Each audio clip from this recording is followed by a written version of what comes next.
السلام علیکم دوستو، آپ کو بیسٹ نالج میں خوش آمدید۔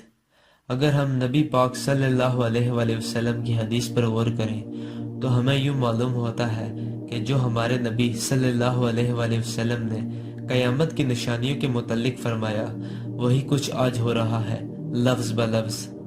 بخاری شریف کی حدیث ہے، مفہوم بیان کروں گا۔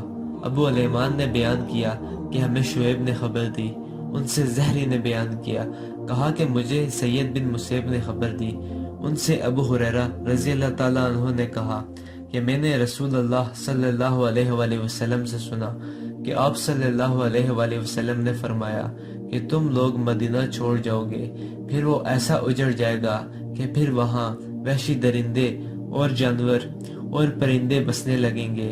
آخر میں مدینے کے 2 چرواہے مدینے آئیں گے تاکہ اپنی بکریاں کو ہانک لے جائیں، لیکن وہاں انہیں وحشی درندے نظر آئیں گے۔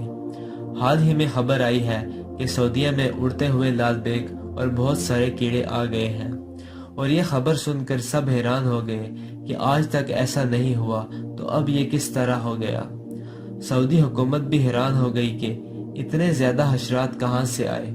دجال اور اس کے کرندے دن رات ایک کر کے اپنے مسیح یعنی دجال کو لانے کی بڑی کوشش کر رہے ہیں، اور دنیا میں سب مذہب ختم کر کے ایک نیا مذہب یعنی جس میں صرف دجال کو خدا مانا جائے، اس طرح کا دین لانا چاہتے ہیں۔ اس لیے یہ بنی بنائی سازش ہے، اور بنی بنائی سازش کی گئی اور مدینہ میں کیڑے مکوڑے چھوڑ دیے گئے تاکہ لوگ یہاں سے بھاگ جائیں اور یہاں عبادت نہ کریں۔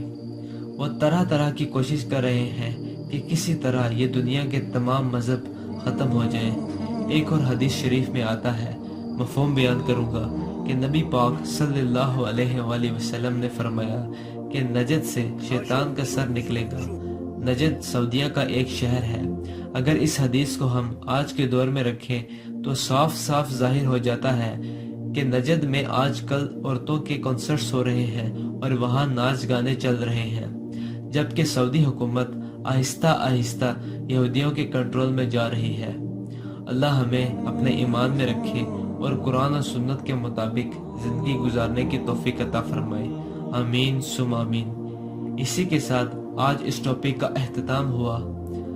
ہمیں دیں اجازت، ملتے ہیں نیکسٹ ویڈیو میں، تب تک کے لیے اللہ حافظ۔